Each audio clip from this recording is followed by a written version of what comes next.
Assalamualaikum warahmatullahi wabarakatuh. Alhamdulillah, wassalatu wassalamu ala rasulillah.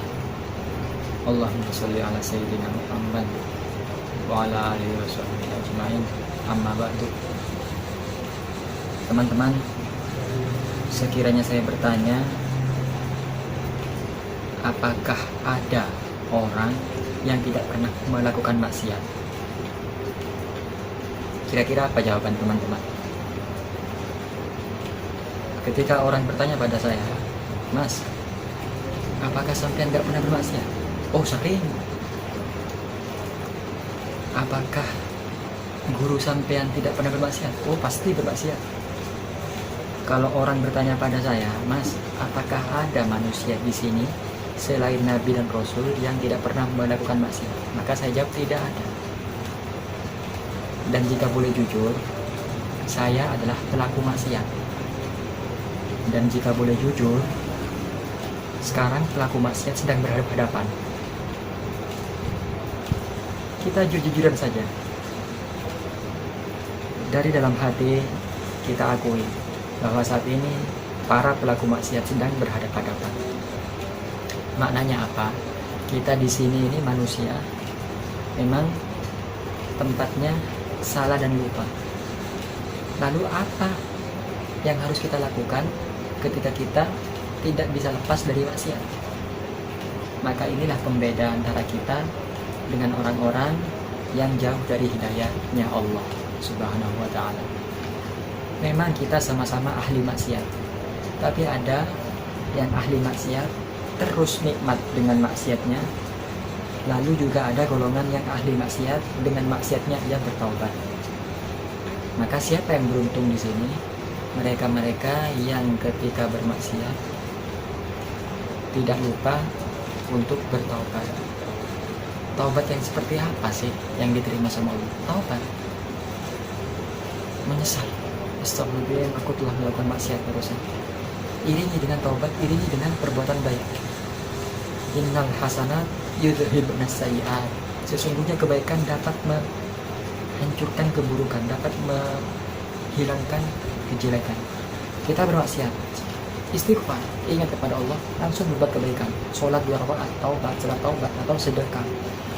Wasari'u ila maghfiratin min rabbikum. Bersegeralah. Kita tidak akan lepas dari maksiat, tapi ayo kita bersegera bertaubat setelah bermaksiat. Bedanya apa dengan orang yang jauh dari hidayah Allah? Mereka bermaksiat, dengan maksiatnya ia menjadikan semakin pekat, hatinya semakin gelap. Ketika hati sudah gelap, sudah pekat, cahaya tidak akan masuk, sulit masuk. Ibarat air. Kita punya gelas. Gelas kita isi air separuh. Ya kan? Di atas gelas ada lampu. Ketika air ini jernih, cahaya lampu itu akan tembus ke paling dasar air di dalam gelas. Tapi ketika di atas air itu kita kasih dedaunan, bahkan dikasih pasir, maka gelap gelas itu. Cahaya dari atas tidak akan tembus ke dasar air. Ketika hati kita sudah gelap, hidayah tidak akan masuk ke pintu hati kita yang paling dalam. Tapi Allah maha baik. Sekalipun hamba yang terjerumus, yang hatinya sudah jauh dari Allah, kalau Allah berkehendak, yahdi man yasha, memberikan hidayah kepada yang dikehendaki, siapa yang mau demo? Siapa yang mau melawan? Ada ahli pelacur diberi hidayah oleh Allah, bertaubat, husnul khotimah. Banyak kisah-kisah orang-orang yang kehidupannya buruk tapi ternyata husnul khotimah. Namun tidak sedikit orang yang ahli ibadah ternyata su'ul khotimah, sawang sinawang. Kita hidup di dunia ini sawang sinawang, segalanya sawang sinawang. Akan kita bahas di episode yang akan datang, di video yang akan datang terkait tentang sawang sinawang. Apa itu sawang sinawang? Hidup kita ini tidak lepas dari sawang sinawang. Ayo para ahli maksiat bertaubat. Insyaallah Allah Maha penerima taubat. Innallaha yaghfiru dzunuba jami'a innahu huwal ghafurur rahim. Shadaqallahul azim. Astaghfirullahaladzim. Astaghfirullahaladzim.